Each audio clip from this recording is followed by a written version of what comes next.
नमस्कार दोस्तों, मेरा नाम प्रोफेसर कुलविंदर सिंह है और आज हम एक विशेष वीडियो रिकॉर्ड कर रहे हैं जिसमें हम प्रोविडेंट फंड के बारे में बताएंगे। 4 तरीके के प्रोविडेंट फंड हमारी निगाह में हैं और उनका चारों का कंपैरिजन आपके सामने रखने का प्रयास करूंगा। एक तो है एम्प्लॉयज प्रोविडेंट फंड, एक है वॉलंटरी प्रोविडेंट फंड, एक है पब्लिक प्रोविडेंट फंड और एक है इंश्योरेंस प्रोविडेंट फंड। ये 4 तरह के प्रोविडेंट फंड हैं। तो कौन ले सकता है, पहले तो ये बात कर लें। जो एम्प्लॉयज प्रोविडेंट फंड है वो salaried and non salaried employees ले सकते हैं, और वॉलेंट्री जो सैलरीड एम्प्लॉयज हैं वही केवल ले सकते हैं। और पब्लिक प्रोविडेंट फंड जो है वो कोई भी ले सकता है, आम आदमी, आम व्यक्ति। ये एसबीआई में आमतौर पर खुलता है और इसे आप ट्रांसफ़र भी करा सकते हैं किसी और ब्रांच में। और एक इंश्योरेंस प्रोविडेंट फंड है, वो भी कोई भी ले सकता है मगर उम्र की सीमाओं का मद्देनजर रखते हुए।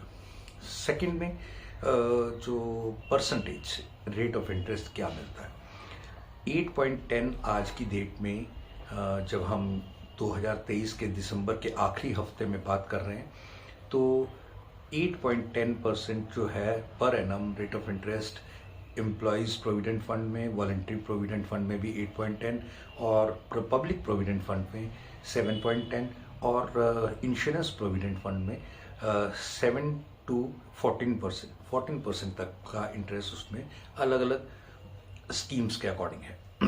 फिर उसके बाद है टाइम।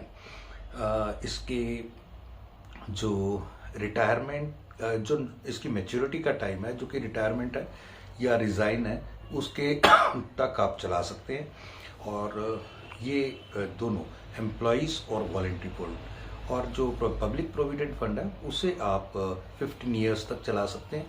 और जो इंश्योरेंस प्रोविडेंट फंड है वो 15 साल से लेकर के 35 साल तक लंबी ड्यूरेशन तक भी चला सकते हैं। फिर इसकी विड्रॉल्स की फैसिलिटीज़, पार्शियल या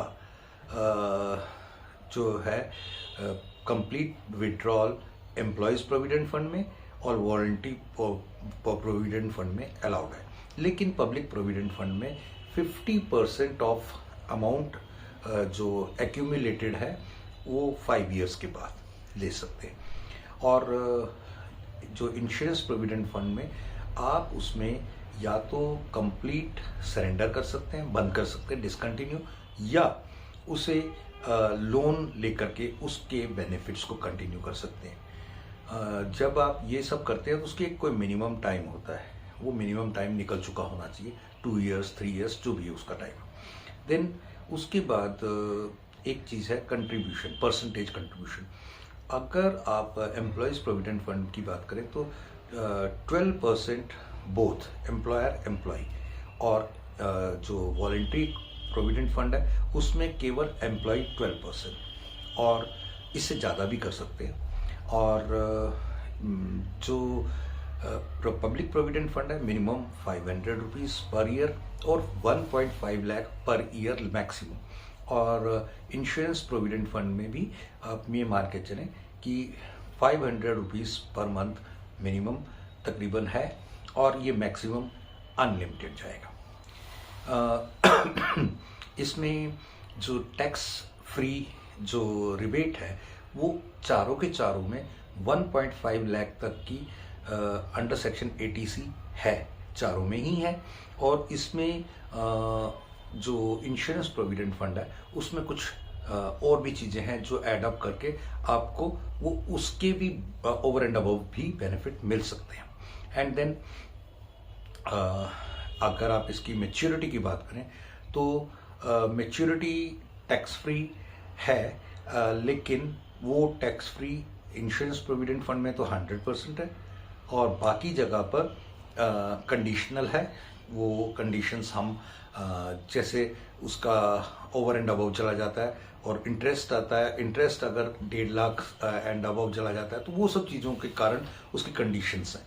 देन सम एश्योर्ड, जो एम्प्लॉयज़ प्रोविडेंट फंड है, वॉलंटरी प्रोविडेंट फंड है, पब्लिक प्रोविडेंट फंड है, उन सब में सम एश्योर्ड यानी इंश्योरेंस अमाउंट नहीं होता, लेकिन इंश्योरेंस प्रोविडेंट फंड में ये अगर आप केवल 5% पर ईयर देते हैं, 5% पर ईयर देते हैं, तो मल्टीप्लाइड बाय 20 टाइम्स यानी 100% आपको पहले दिन से ही सम एश्योर्ड यानी इंश्योरेंस वैल्यू दे देते हैं। और इसका DAB पहले तीनों में नहीं है, यानी डबल एक्सीडेंटल बेनिफिट, तो वो वहाँ पर 200 टाइम्स 200%, यानी आप 5% आज देते हैं पूरे ईयर का, तो आप उसको मल्टीप्लाइड बाय 20 करते हैं, 40 करते हैं, तो इतना आपको डबल एक्सीडेंटल बेनिफिट मिलता है। ये कुछ बेनिफिट्स हैं, आप डिसाइड कर सकते हैं, और ज़्यादा डिटेल्स के लिए आप हमें कांटेक्ट भी कर सकते हैं। अगर ये वीडियो आपके लिए वैल्यूबल है तो बाकियों के साथ भी शेयर करें। Thank you. जय हिंद।